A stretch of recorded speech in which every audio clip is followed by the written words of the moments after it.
ఆ దృశ్యాన్ని కెమెరాల్లో బంధించే సెల్ ఫోన్లలో బంధించే ఆనందంలో మరి జయధ్వానాలు మర్చిపోతున్నాం. మరొకసారి గట్టిగా కరతాళధ్వనులతో రాజీవ్ గాంధీ గారికి జయధ్వానాలు పలుకుదాం.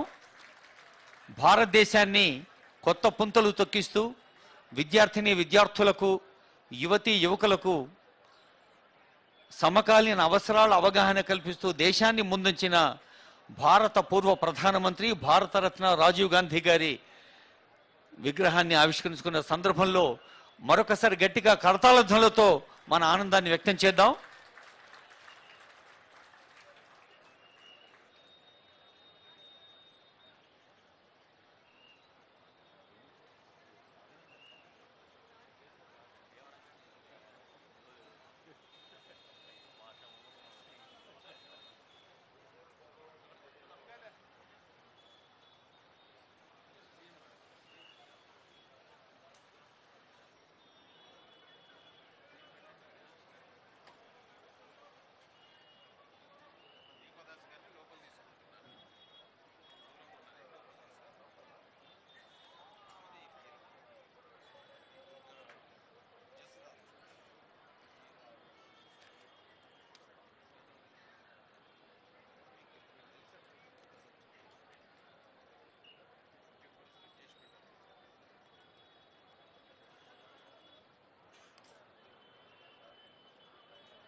చిరునవ్వులు చిందిస్తూ ఒక ఆశావహ దృక్పథంతో సానుకూల దృక్పథంతో ఆలోచిస్తే సాధించలేనిది లేదు అనే స్ఫూర్తి ఆ విగ్రహం మనకు అందిస్తోంది.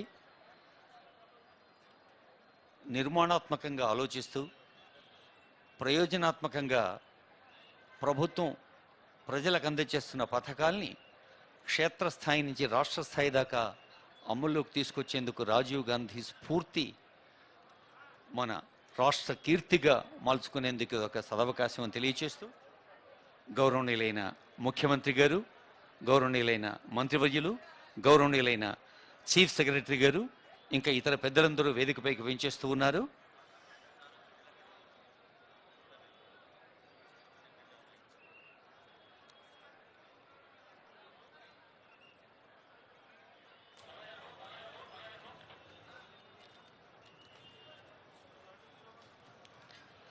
ప్రజాస్వామ్యానికి ప్రాణ ప్రతిష్ఠ చేసేది ఒక సానుకూల దృక్పథంతో నిర్మాణాత్మకంగా ఆలోచిస్తూ